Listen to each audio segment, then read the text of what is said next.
Good evening. मैं Lalitaditya Rao यादविन smart classes पर आपका स्वागत करता हूं। जैसा कि आपको पता है, हम करंट अफेयर का सेशन पढ़ने वाले हैं और करंट अफेयर हम वो पढ़ रहे हैं जहां पर वो स्टैटिक जीके से कनेक्ट है। तो पहला क्वेश्चन आपको देखना है। पहला क्वेश्चन देखिएगा। पहला लिखा हुआ है, पाई सन्निकटन दिवस कब मनाया जाता है। जो पाई सन्निकटन दिवस है ये कब मनाया जाता है? तो आपका जो आंसर है वो क्या है? 22 जुलाई है। जो पाई सन्निकटन दिवस है वो कब मनाया जाता है? 22 जुलाई को मनाया जाता है। जो पाई होता है, इस पाई का जो मान होता है वो कितना होता है साहब? तो 22/7 क्या होता है? इस पाई का मान होता है। यानी कि इसका मतलब यह है कि 22 तारीख और 7वां महीना कौन सा है? जुलाई है। यानी कि 22 जुलाई को क्या मनाया जाएगा? पाई दिवस मनाया जाएगा।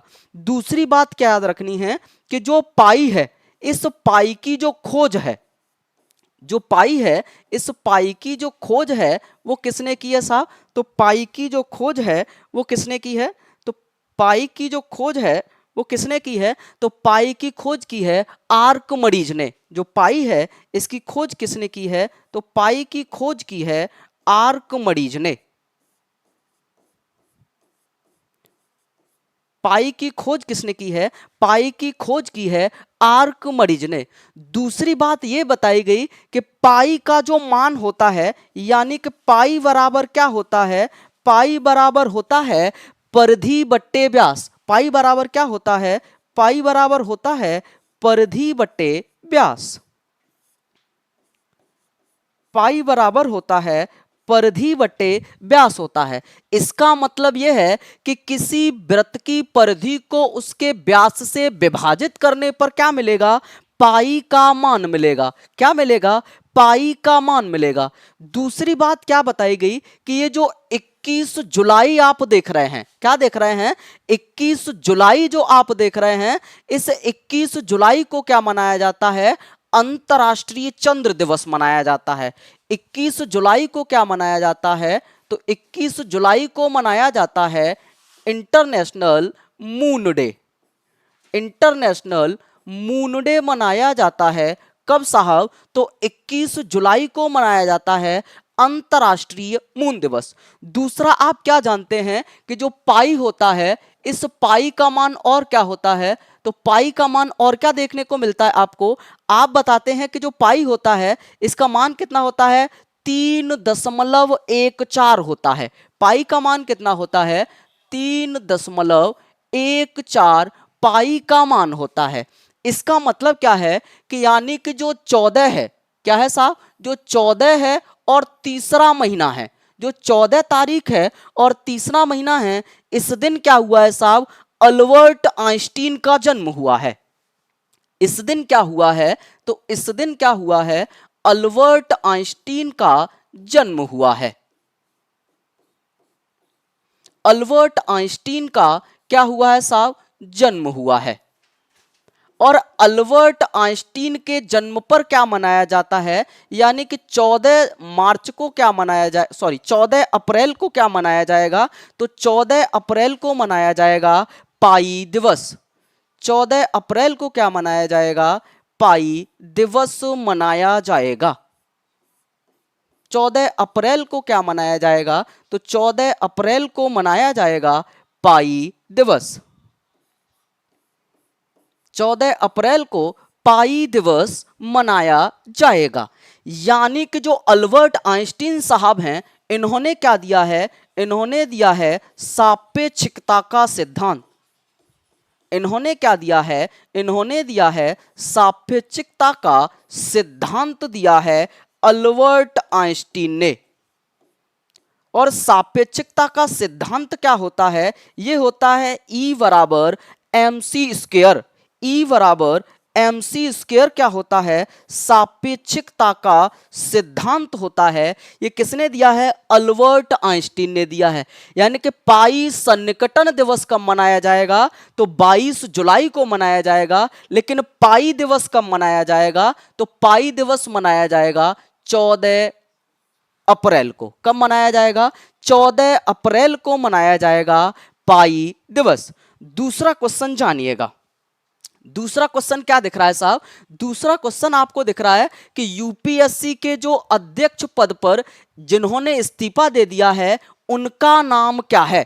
यूपीएससी के जो अध्यक्ष पद से इस्तीफा दे दिया है उनका नाम क्या है? तो उनका नाम है मनोज सोनी। उनका नाम क्या है? मनोज सोनी है। दूसरी बात बताई गई कि ये जो अध्यक्ष होता है, जो अध्यक्ष होता है, इस अध्यक्ष को चाहे तो त्यागपत्र देना हो और चाहे इसकी नियुक्ति करनी हो। अध्यक्ष को चाहे त्यागपत्र देना हो और चाहे इसकी क्या करनी हो? नियुक्ति करनी हो। ये दोनों काम करने का जो राइट होता है वो किसको होता है साहब? प्रेसिडेंट को होता है। अध्यक्ष को चाहे त्यागपत्र देना है और चाहे उसकी नियुक्ति करानी है और चाहे इसको शपथ दिलानी है, ये तीनों ही काम किसके होते हैं? ये तीनों ही काम न्याय किसके होते हैं? प्रेसिडेंट के ये तीनों ही काम होते हैं। और वर्तमान में जो भारत की प्रेसिडेंट हैं उनका नाम क्या है? राष्ट्रपति द्रौपदी मुर्मू है। दूसरी बात समझिएगा, ये जो यूपीएससी है, ये क्या है साहब? यूपीएससी। यूपीएससी के बारे में क्या बताया गया? यूपीएससी के बारे में बताया गया कि अगर आपको यूपीएससी के बारे में क्या बताया गया? यूपीएससी के बारे में बताया गया कि यूपीएससी में अगर कोई भी नई सर्विस जोड़नी है, क्या साहब? यह कहा गया कि जो यूपीएससी है, यूपीएससी में क्या करना है? कोई नई सेवा जोड़नी है।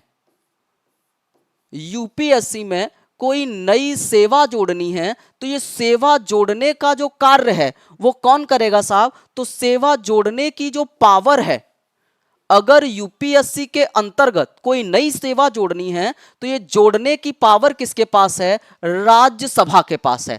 राज्यसभा के पास एक आर्टिकल दिया गया है, आर्टिकल नंबर 314।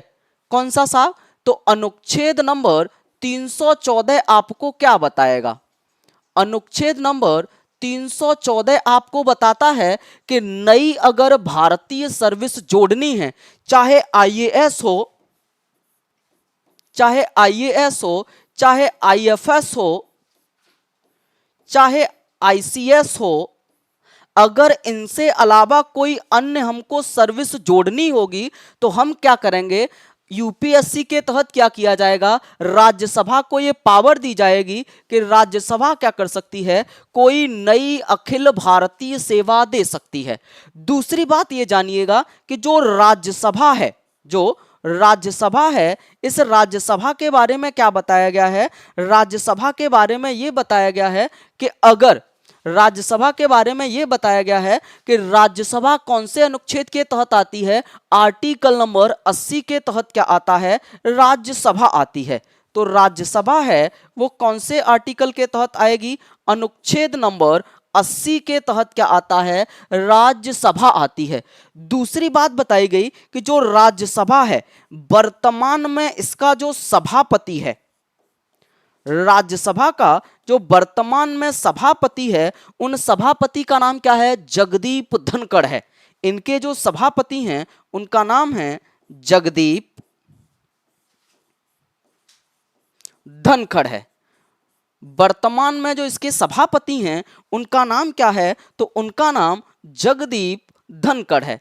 जो सभापति हैं उनका नाम क्या है? जगदीप धनखड़ है। दूसरी बात, जो राज्यसभा है, इस राज्यसभा में अगर हम सीटों की बात करें, राज्यसभा में किसकी बात करें? अगर हम सीटों की बात करें तो सीटें कहां बताई जाएंगी कि किस राज्य के पास कितनी सीटें होंगी? ये अनुसूची नंबर 4 में बताया जाएगा। अगर सीटों को आवंटन की बात की जा रही है, अगर सीटों के आवंटन की बात की जा रही है तो ये अनुसूची नंबर 4 में आपको सीटों के बारे में पता पड़ेगा। सीटों के बारे में कहां पता पड़ेगा? अनुसूची नंबर 4 में आपको राज्यसभा की सीटों के बारे में पता पड़ेगा। अगला क्वेश्चन देखिएगा। अगला क्वेश्चन बताया गया कि किस राज्य के मुख्यमंत्री ने राजीव गांधी सिविल्स अभय हस्तम योजना का शुभारंभ किया है? किस राज्य के मुख्यमंत्री ने राजीव गांधी अभय स्तंभ योजना का शुभारंभ किया है? तो आपका आंसर क्या है साहब? तो आपका आंसर सिंपल सा है, तेलंगाना। आपका आंसर क्या है? तेलंगाना। अगर बात की जाए केरल की, अगर बात की जाए केरल की, तो जो केरल है, इस केरल के जो सीएम हैं, इस केरल के सीएम का नाम क्या है? पिनरई विजयन है। केरल के जो सीएम हैं, इनका नाम है पिनरई विजयन।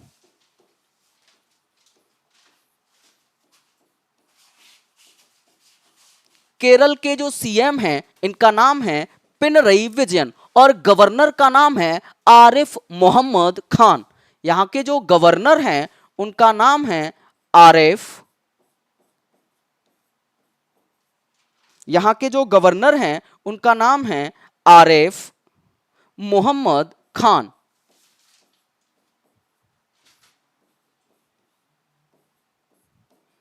आरिफ मोहम्मद खान क्या हैं? केरल के गवर्नर हैं। दूसरी बात बताई गई, जो केरल है, केरल में अगर फसल की कटाई की जाती है, केरल में क्या किया जाता है? फसल की कटाई की जाती है। तो केरल में फसल की कटाई के समय जो त्योहार मनाया जाता है, उस त्योहार को क्या कहते हैं? ओणम कहते हैं। जो त्योहार मनाया जाता है, उसे क्या कहते हैं? तो उसे ओणम कहते हैं। फसल की कटाई के समय जो त्योहार मनाया जाएगा, उसे क्या कहेंगे? ओणम कहेंगे। दूसरा, केरल में ही क्या देखने को मिलेगा आपको? केरल में ही क्या देखने को मिलेगा आपको? अरब सागर की रानी देखने को मिलेगी, जिसको क्या कह रहे थे? कोच्चि कह रहे थे। जिसको क्या कह रहे थे? कोच्चि कह रहे थे। दूसरा, केरल का जो शास्त्रीय नृत्य है, केरल का जो शास्त्रीय नृत्य है, केरल का जो शास्त्रीय नृत्य है, उसका नाम क्या है? कथकली है। उसका नाम क्या है? तो उसका नाम है कथकली। केरल का जो शास्त्रीय नृत्य है, उसका नाम क्या है? कथकली है। अगर हम तेलंगाना की बात करें, तो तेलंगाना के सीएम कौन है? रेवंत रेड्डी हैं। जो तेलंगाना है, इस तेलंगाना के जो सीएम हैं, जो तेलंगाना है, इसके जो सीएम हैं, उनका नाम क्या है? तो उनका नाम है रेवंत रेड्डी है। तेलंगाना के जो सीएम हैं, उनका नाम रेवंत रेड्डी है। यहां के जो गवर्नर हैं, उनका नाम है तमिल साई सुंदर राजन। उनका गवर्नर का नाम क्या है? तो गवर्नर का नाम है तमिल साई सुंदर राजन। तमिल साई सुंदर राजन क्या हैं? यहां के गवर्नर हैं। तमिल साई सुंदर राजन यहां के गवर्नर हैं। तमिल साई सुंदर राजन क्या हैं? यहां के आपको क्या देखने को मिलेंगे? गवर्नर देखने को मिलेंगे। अगर बात हम किसकी करें, अगर बात उत्तर प्रदेश की करें, तो उत्तर प्रदेश के जो सीएम हैं, जो उत्तर प्रदेश है, इसके जो सीएम हैं, इन सीएम का नाम क्या है? तो उनका नाम है योगी आदित्यनाथ।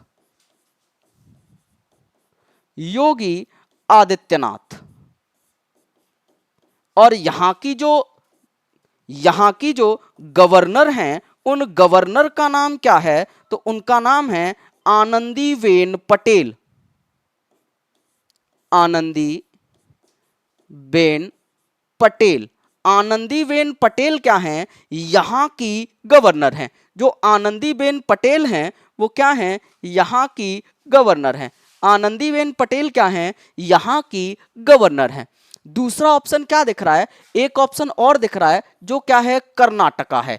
एक ऑप्शन क्या दिख रहा है आपको? कर्नाटक दिख रहा है। कर्नाटक के जो सीएम हैं, उनका नाम क्या है? सिद्धरमैया। यहां के जो सीएम हैं, उनका नाम क्या है? तो उनका नाम है सिद्धरमैया। यहां के जो सीएम हैं, उनका नाम है सिद्धरमैया। और यहां के जो गवर्नर हैं, यहां के जो गवर्नर हैं, उन गवर्नर का नाम क्या है? तो उनका नाम है थावर चंद गहलोत। थावर, यहां के जो गवर्नर हैं, उनका नाम है थावर चंद गहलोत। थावर चंद गहलोत यहाँ के गवर्नर हैं। थावर चंद गहलोत यहाँ के क्या हैं? गवर्नर हैं। दूसरा आप कर्नाटका में क्या देखेंगे? कर्नाटका में देखेंगे कि कर्नाटका में क्या किया गया? विजयनगर साम्राज्य की स्थापना की गई। यहां पर क्या किया गया? कर्नाटका में विजयनगर साम्राज्य की स्थापना की गई। जो विजयनगर साम्राज्य है इसकी स्थापना किसने करी है? तो हरिहर और बुक्का ने करी है। किसने करी है साहब? तो दो व्यक्ति हैं, हरिहर और दूसरे व्यक्ति का नाम क्या है? बुक्का। हरिहर और बुक्का ने क्या किया है? इसकी स्थापना करी है। और इन दोनों ने इसकी स्थापना कब करी है? तो आपका सिंपल सा आंसर रहेगा 1336 में। कब की है इन्होंने स्थापना? तो 1336 में इन्होंने किसकी स्थापना करी है? विजयनगर साम्राज्य की स्थापना करी है। और इस कर्नाटक में ही क्या देखने को मिलेगा आपको? हम्पी का रथ देखने को मिलेगा। कर्नाटक में ही क्या देखने को मिलेगा आपको? हम्पी का। कर्नाटक में आपको क्या देखने को मिलेगा? तो कर्नाटक में आपको हम्पी का रथ देखने को मिलेगा। हम्पी का रथ देखने को मिलेगा। और हम्पी का जो रथ है वो 50 रुपए के नोट पर देखने को मिलता है। हम्पी का रथ कितने के रुपए के नोट पर देखने को मिलेगा? तो 50 रुपए का जो नोट है उस पर हम्पी का रथ देखने को मिलेगा। कर्नाटका का जो शास्त्रीय नृत्य है, कर्नाटका का जो शास्त्रीय नृत्य है उस नृत्य का नाम क्या है? तो उस नृत्य का नाम है यक्षगान। कर्नाटका का जो शास्त्रीय नृत्य है उस नृत्य का नाम क्या है? तो उस नृत्य का नाम है यक्षगान। कर्नाटका में आपको 3 मंदिर याद रखने हैं। कर्नाटका में क्या याद रखने हैं आपको? 3 मंदिर याद रखने हैं। और इन मंदिरों की जो शैली है, इन मंदिरों की जो शैली है उस शैली का नाम क्या है? द्रविड़ शैली। इन मंदिरों की जो शैली है उस शैली का नाम क्या है? तो उस शैली का नाम है द्रविड़ शैली। द्रविड़ शैली। इन मंदिरों की जो शैली है उस शैली का नाम क्या है? तो द्रविड़ शैली उसका नाम है। दूसरी बात, इन मंदिर कौन कौन से याद रखने आपको? तो 3 मंदिर याद रखने हैं। एक मंदिर का नाम है विरूपाक्ष मंदिर, विट्ठलनाथ मंदिर और मीनाक्षी मंदिर। कौन कौन से हैं? तो विरूपाक्ष मंदिर है,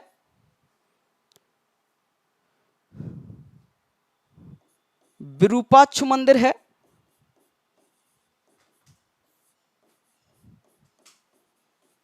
विट्ठलनाथ मंदिर है,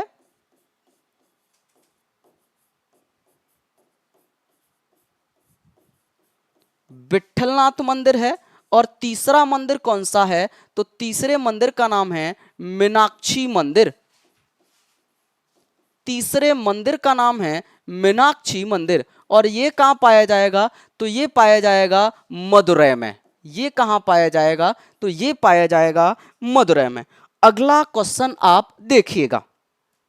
अगले क्वेश्चन को देखेंगे तो यूनिसेफ ने किसे अपना ब्रांड एम्बेसडर नियुक्त किया है? तो यूनिसेफ ने अपना ब्रांड एम्बेसडर करीना कपूर को नियुक्त किया है। तो जो यूनिसेफ है इसने अपना ब्रांड एम्बेसडर किसे बनाया है? तो यूनिसेफ ने इसका ब्रांड एम्बेसडर करीना कपूर को बनाया है। यूनिसेफ ने किसको बनाया है? करीना कपूर को अपना ब्रांड एम्बेसडर बनाया है। अगला क्वेश्चन देखें। अगला है पुरुष और महिला वर्गों में थॉमस और उबर कप 2024 का जो विजेता है वो कौन रहा है? 2024 का जो विजेता है वो कौन रहा है साहब? तो 2024 का विजेता रहा है चीन। कौन रहा है साहब? 2024 का जो विजेता है वो कौन रहा है साहब? चीन रहा है। जो चीन है ये कहां देखने को मिलता है साहब? तो चीन कौन से महाद्वीप में पड़ेगा? जो चीन है ये कौन से महाद्वीप में देखने को मिलेगा? तो चीन जो है वो एशिया महाद्वीप का देश है। चीन कहां देखने को मिलता है? एशिया महाद्वीप में देखने को मिलता है। जो चीन की राजधानी है, चीन की जो राजधानी है वो क्या है? बीजिंग है।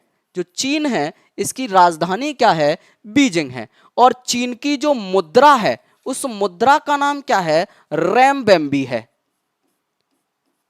चीन की जो मुद्रा है उस मुद्रा का नाम क्या है? तो चीन की जो मुद्रा है वो रैमबेम्बी है। दूसरा बताया गया कि ये जो उबेर कप है, ये जो उबर कप है और जो थॉमस कप है, उबर कप है और जो थॉमस कप है, इन दोनों का संबंध किससे है? तो बैडमिंटन से है। ये जो खेल हैं इनका संबंध किस खेल से है? इनका संबंध किससे है? तो इनका संबंध है बैडमिंटन से। इनका संबंध किससे है? तो इनका संबंध है बैडमिंटन से। और बैडमिंटन के अगर हम खिलाड़ी की बात करें, बैडमिंटन के अगर हम खिलाड़ी की बात करें तो भारत में सबसे ज्यादा जो बैडमिंटन अच्छा खेलने वाले खिलाड़ी हैं वो कौन कौन से हैं? तो बैडमिंटन खिलाड़ी कौन कौन से अच्छा खेलते हैं? तो एक हैं साइना नेहवाल,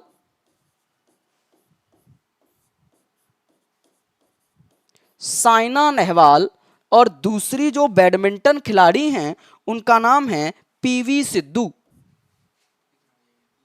उनका नाम है साइना नेहवाल और दूसरी हैं पीवी सिद्धू,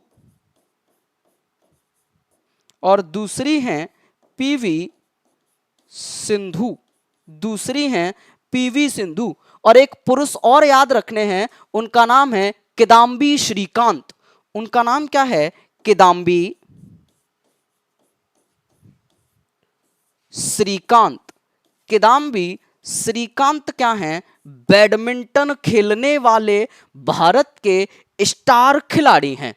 दूसरा जो आपको इंडोनेशिया दिख रहा है, जो इंडोनेशिया दिख रहा है, इस इंडोनेशिया की जो राजधानी है, इंडोनेशिया की जो राजधानी है वो है नूसंतारा।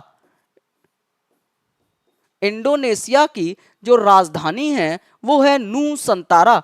इंडोनेशिया की जो मुद्रा है, इंडोनेशिया की जो मुद्रा है वो क्या है? रुपया है। इंडोनेशिया की मुद्रा क्या है? तो इसकी जो मुद्रा है वो रुपया है।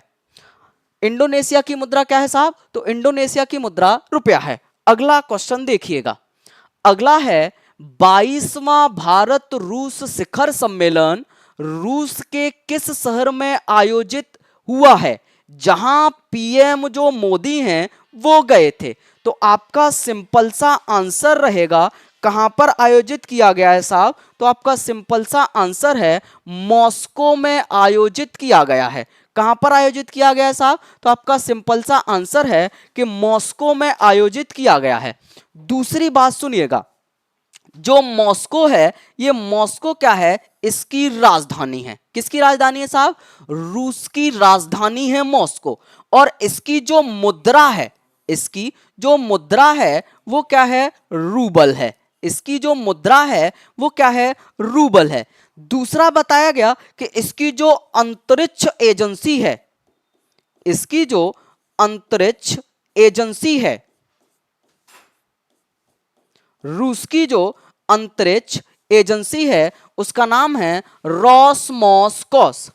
जो अंतरिक्ष एजेंसी है उसका नाम है रॉसमॉस्कॉस। रूस की जो अंतरिक्ष एजेंसी है उसका नाम क्या है? रोसमॉस्कॉस इसका एजेंसी का नाम है। और जो रूस की राजधानी मॉस्को है ये किस नदी के किनारे बसी हुई है? जो रूस की राजधानी मॉस्को है ये किस नदी के किनारे बसी हुई है? तो आपका आंसर रहेगा मॉस्कावा। ये किसके किनारे बसी हुई है? तो आपका सिंपल सा आंसर है मॉस्कावा। जो राजधानी है वो किसके किनारे बसी हुई है? तो आपका सिंपल सा आंसर है क्या? मॉस्कावा। दूसरा समझिएगा, दूसरा बताया गया कि जो रूस है, रूस का जो सम्मेलन है कौन सा वाला साहब? 22वां। जो 22वां सम्मेलन है, इस 22वां सम्मेलन कब आयोजित हुआ है?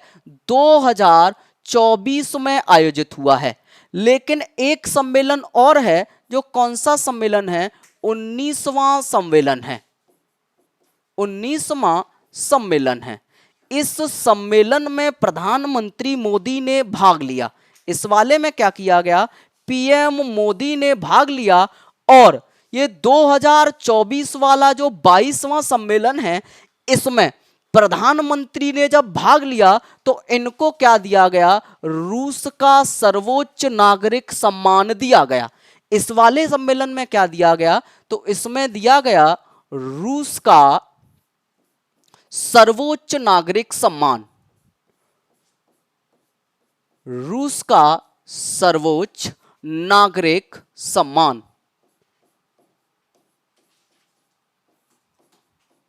रूस का सर्वोच्च नागरिक सम्मान दिया गया। और इस रूस के सर्वोच्च नागरिक सम्मान का नाम क्या है, तो नाम है order of Saint Andrew the Apostle. इसका नाम क्या है, तो इसका सिंपल सा नाम है order of the Andrews, order of the Andrews apostle.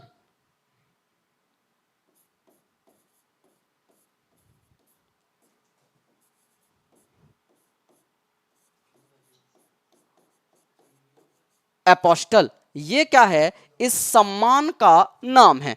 दूसरी बात बताई गई कि ऐसा सम्मान पाने वाले जो प्रधानमंत्री हैं वो चौथे विदेशी व्यक्ति हैं। तो बताया गया कि ये जो सम्मान है order of the Andrews apostle, इसको पाने वाले जो पीएम मोदी हैं, पीएम मोदी हैं, ये कौन से व्यक्ति हैं, चौथे व्यक्ति हैं। यानी कि ऐसा सम्मान 3 अन्य और विदेशियों को दिया गया जा चुका है।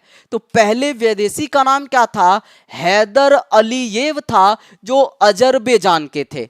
दूसरे व्यक्ति जो थे वो कजाकिस्तान के राष्ट्रपति थे, जिनका नाम नूर सुल्तान था। तीसरे जो व्यक्ति थे वो चीन के राष्ट्रपति थे, जिनका नाम शी जिनपिंग था। तो 4 लोग अब तक ऐसा सम्मान पाने वाले विदेशी व्यक्ति हैं, और भारत के जो प्रधानमंत्री मोदी हैं वो चौथे व्यक्ति हैं जिन्हें ऐसा सम्मान दिया गया है। अगला क्वेश्चन देखिएगा। अगला क्वेश्चन है, भारत के सबसे हल्के स्वदेशी टैंक का नाम बताएं जिसे डीआरडीओ और एल&टी ने संयुक्त रूप से बनाया है। वो जो टैंक है, इस टैंक का नाम क्या है, तो इस टैंक का नाम है जोरावर। ये जो टैंक है, इस टैंक का नाम क्या है, तो इस टैंक का नाम है जोरावर। ये समझिएगा। तो इसके बारे में ये बताया गया कि एक व्यक्ति थे जिनका नाम क्या था, जनरल जोरावर सिंह था। उनका नाम क्या था, तो उनका नाम था जनरल जोरावर सिंह। एक व्यक्ति हैं जिनका नाम है जनरल जोरावर सिंह।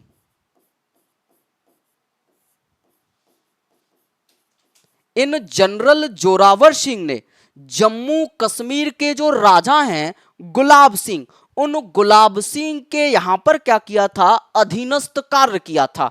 इन्होंने क्या किया था, जम्मू कश्मीर के राजा गुलाब सिंह,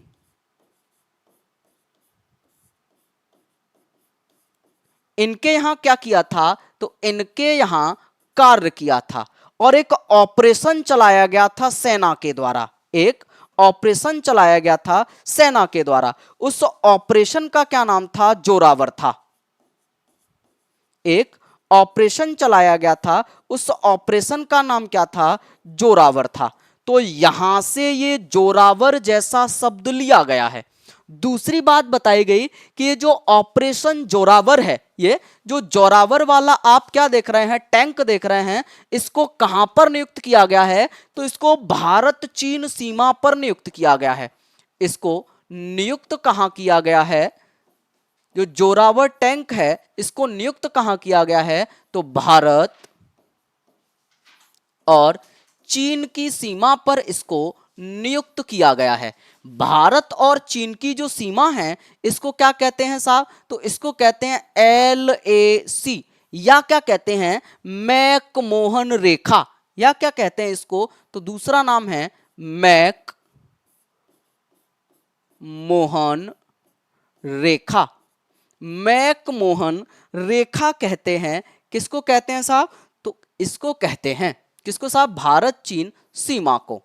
और कह रहा है कि इसकी जो लंबाई है मैकमोहन रेखा की वो कितनी है, 4057 किलोमीटर है। इन दोनों के बीच की जो लंबाई है वो कितनी है, 4057 किलोमीटर है।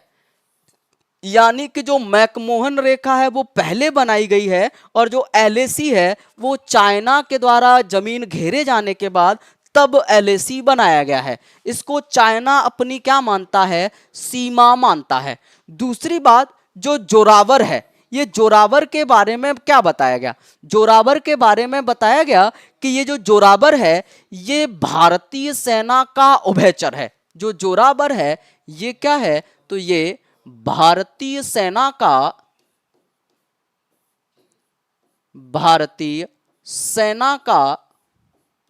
उभयचर है। भारतीय सेना का उभयचर है, मतलब ये जल पर भी चल सकता है और ये थल पर भी कार्य कर सकता है। तो ये जल पे भी चल सकता है और थल पर भी कार्य कर सकता है। कौन साहब, जोरावर। बाकी के ये जो 3 टैंक देख रहे हैं, बाकी के ये जो 3 टैंक देख रहे हैं, ये जो जोरावर है इससे भी ज्यादा हल्के बनाए गए हैं। तो ये जो टैंक हैं इससे भी ज्यादा क्या हैं, हल्के हैं।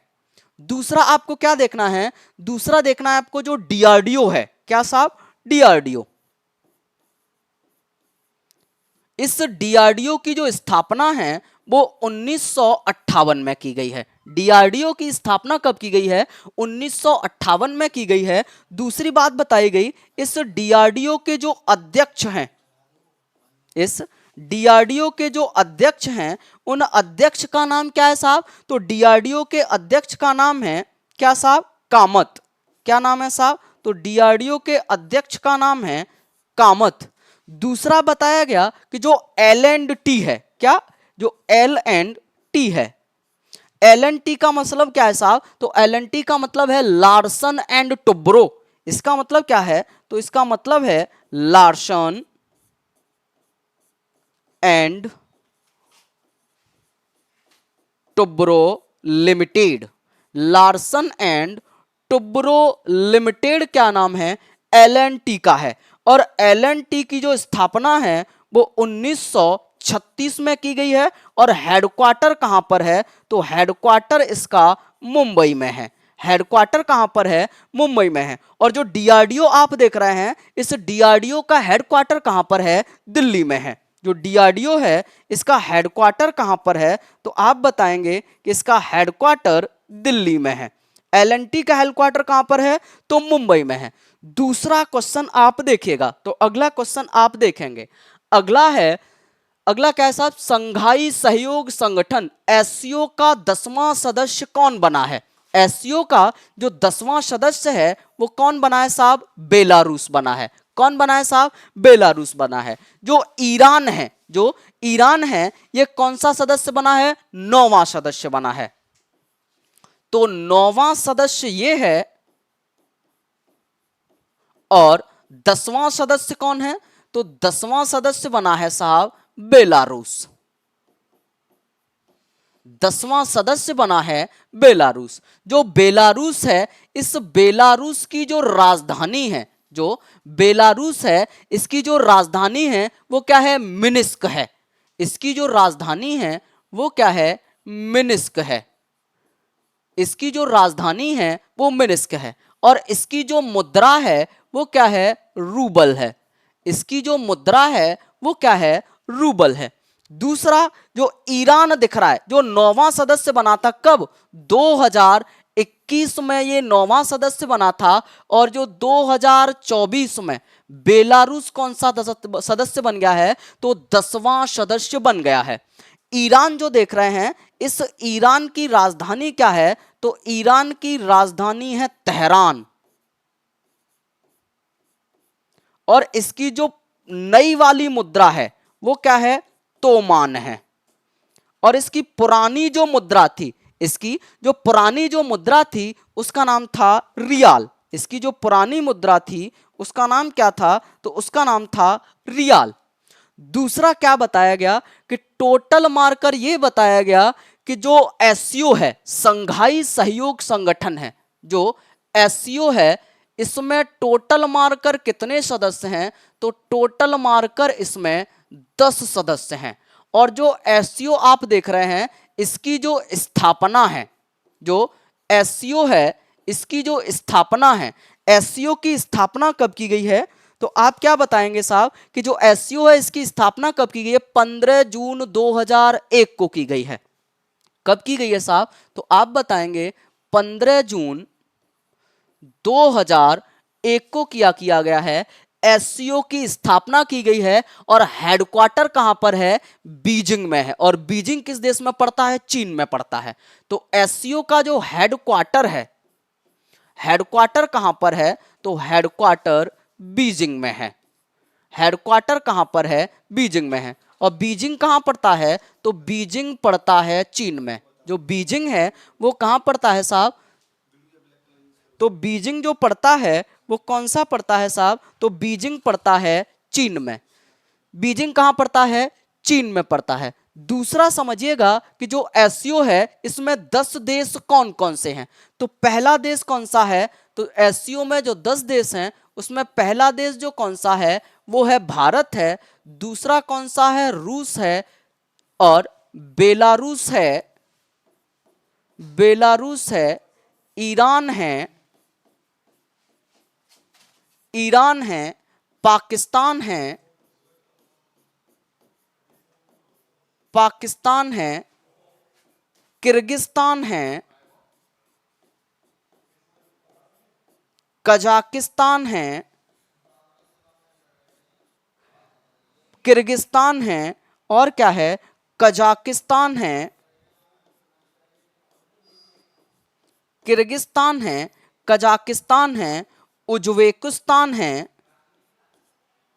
कजाकिस्तान है और क्या है, उज्बेकिस्तान है, उज्बेकिस्तान है, पाकिस्तान है, किर्गिस्तान है, उज्बेकिस्तान है और एक कौन सा है, तजाकिस्तान है। एक कौन सा है, तो एक तजाकिस्तान है। तो टोटल मार्कर इसमें जो देशों की संख्या है वो कितनी है साहब, 10 है। अगला क्वेश्चन देखिएगा। अगला क्वेश्चन क्या बताया गया है कि एफटीए की नई अध्यक्ष कौन बनी है, तो एफटीए की नई अध्यक्ष बनी है एलिसा डी आंद्रा माद्राओ। कौन बनी है, तो एफटीए की जो अध्यक्ष हैं वो कौन बनी है, एलिसा डी आंद्रा डी माद्राओ क्या बनी है, इसकी नई अध्यक्ष बनी है। दूसरी बात यह बताई गई कि जो एफटीए है क्या है साहब, जो एफएटीएफ है, जो क्या है साहब, एफएटीएफ है। इस एफएटीएफ का जो स्थापना है, इसकी जो स्थापना है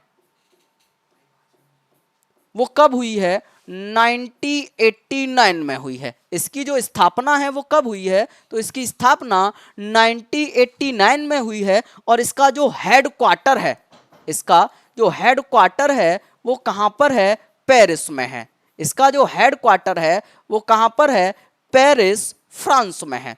दूसरी बात क्या बताई गई कि भारत इसका जो सदस्य है वो 2010 में बना है। जो भारत है इसका सदस्य कब बना है, तो भारत इसका सदस्य कब बना है, 2010 में क्या किया है, भारत इसका सदस्य बना है। 2010 में जो भारत है वो क्या बना है, इसका सदस्य बना है। इस एफएटीए का काम क्या होता है, जो एफएटीए है इसका कार्य क्या होता है, तो कार्य बताया गया कि मनी लॉन्ड्रिंग और आतंकवाद मामले को रोकना होता है।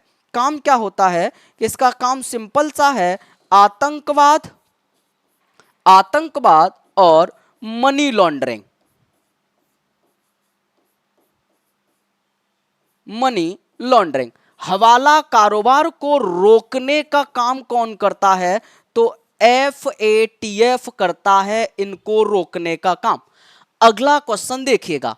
अगला क्वेश्चन क्या है, North Atlantic Treaty Organisation NATO शिखर सम्मेलन 2024 का आयोजन कहां किया गया है? तो आपका आंसर है अमेरिका में इसका आयोजन किया गया है। कहां किया गया है? अमेरिका में इसका आयोजन किया गया है। दूसरा क्या बताया गया? यह बताया गया कि जो अमेरिका आप देख रहे हैं, इस अमेरिका की जो राजधानी है वो क्या है? वॉशिंगटन डीसी है। इसकी जो राजधानी है वो वॉशिंगटन डीसी है, और डीसी का मतलब है डिस्ट्रिक्ट ऑफ कोलंबिया। इस वॉशिंगटन डीसी में हेडक्वार्टर किस किस का है? तो तीन चीजों का आपको हेडक्वार्टर याद रखना है।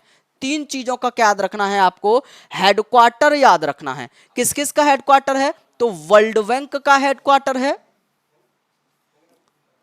वर्ल्ड बैंक का हेडक्वार्टर है, आईएमएफ का हेडक्वार्टर है, और नासा का हेडक्वार्टर है। किसका हेडक्वार्टर है? वर्ल्ड बैंक का हेडक्वार्टर है, आईएमएफ का हेडक्वार्टर है, और नासा का हेडक्वार्टर है। दूसरी बात यह बताई गई कि जो वॉशिंगटन डीसी है ये किस नदी के किनारे बसा हुआ है? तो ये पोटोमैक नदी के किनारे बसा है। कौन सी नदी के किनारे? तो पोटोमैक नदी के किनारे बसा हुआ है वॉशिंगटन डीसी। और इसकी जो मुद्रा है अमेरिका की, वो क्या है साहब? अमेरिकी डॉलर है। इसकी जो मुद्रा है वो क्या है साहब? अमेरिकी डॉलर है। दूसरा क्या बताया गया कि जो नाटो है, क्या है साहब? जो नाटो है, इस नाटो के बारे में क्या बताया गया? जो नाटो है, इस नाटो के बारे में क्या बताया गया? तो बताया गया कि इसमें जो टोटल देश हैं, इसमें जो टोटल देश हैं, इन टोटल देशों की संख्या कितनी है? 32 है। इन टोटल देशों की संख्या कितनी है? 32 है। और 32वां देश कौन सा है? स्वीडन है। जो 32वां देश है उस देश का नाम क्या है? तो उस देश का नाम है स्वीडन। जो 32वां देश है उस देश का नाम क्या है? स्वीडन है। इस नाटो की जो स्थापना है, इस नाटो की जो स्थापना है वो कब की गई है? तो नाटो की स्थापना की गई है 4 अप्रैल 1949 को। कब की गई है साहब? तो 4 अप्रैल 1949 को।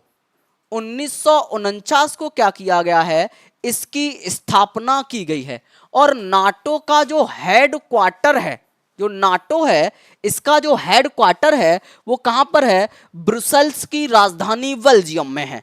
हेडक्वार्टर कहां पर है? तो हेडक्वार्टर बेल्जियम में है। जो हेडक्वार्टर है वो कहां पर है? बेल्जियम में है। और जो अगला जानिएगा, जो स्पेन है, क्या? स्पेन है। स्पेन की राजधानी क्या है? मैड्रिड है। स्पेन की राजधानी क्या है?